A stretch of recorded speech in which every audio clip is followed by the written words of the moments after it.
started. Voilà, vous êtes donc toujours à l'écoute de notre émission. Donc, j'ai accroché sur Funérailles Radio. Nous allons aller du côté donc de Conakry pour voir donc M. Boubacar Silla, qui est donc le porte-parole donc de l'opposition. M. Boubacar Silla, bonjour. Oui, bonjour. Voilà, comment allez-vous, hein? Ça va, merci et vous? Voilà, ça va très bien, M. Silla. Alors, M. Silla, nous avons sûrement cette question pour vous. Vous aviez dit tout à l'heure que l'opposition utilisera tous les moyens pour empêcher donc l'organisation des élections en Guinée. Que voulez-vous dire exactement, M. Silla? Écoutez, nous avons dit que nous allons utiliser tous les moyens pour empêcher l'installation dans notre dictature dans notre pays. Donc cela va au-delà du processus électoral. Nous avons mis en demeure la CENI de nous proposer un chronogramme incluant les élections communales avant l'organisation de la présidentielle.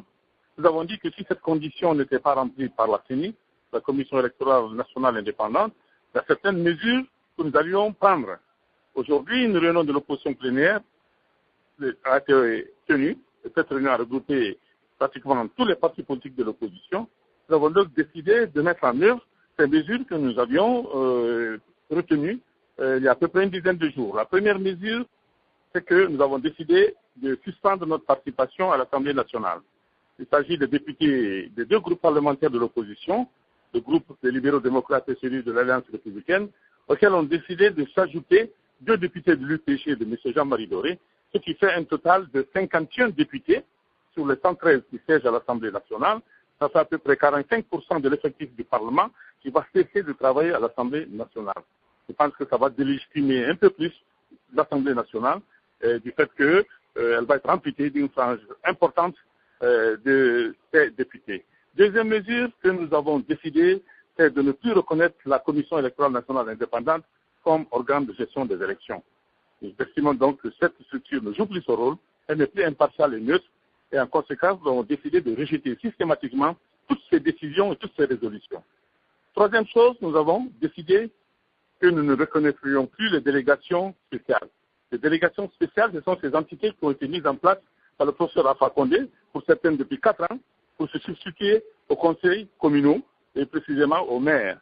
Donc les maires en Guinée, contrairement à ce qui se passe dans tout le monde entier, ne sont pas élus par les populations à la base. Les maires sont nommés par l'exécutif en République de Guinée. Et cette situation dure depuis maintenant 5 ans. Nous avons dit qu'il n'est plus question, à l'Assemblée d'élection communale, que cela continue. L'opposition a donc décidé de ne plus reconnaître les délégations spéciales qui font office de maire et va donc installer très bientôt à leur place, en investissant les mairies, va installer à leur place les députés uninominaux qui ont été élus, qui eux au moins disposent de la légitimité populaire. Et puis, en quatrième position, nous avons décidé de reprendre nos manifestations sur les places et sur les voies publiques. C'est-à-dire que les sittings, les marches et surtout les meetings et tout, on va les reprendre et nous allons donc manifester par la grande affluence que vont connaître ces meetings et autres marches pacifiques, notre refus d'un processus électoral complètement dévié de son objectif et mis au service de ce homme, le professeur Alpha Condé. Mais dans toute cette mesure, vous n'avez pas parlé du cas donc, de vos représentants au niveau de la CENI. Pourquoi? Pourquoi? Parce que les représentants au niveau de la CENI, d'après notre loi, ne sont plus censés obéir aux injonctions des entités qui les ont proposées à la CENI, que ce soit les partis politiques, que ce soit la société civile, que ce soit l'administration publique. Nous avons dit dans notre déclaration que nous ne connaissons plus la CENI et nous avons dit que nous interpellons les commissaires que nous y avons désignés pour qu'en toute conscience et en toute objectivité, ils tirent les conséquences de cette décision de l'opposition.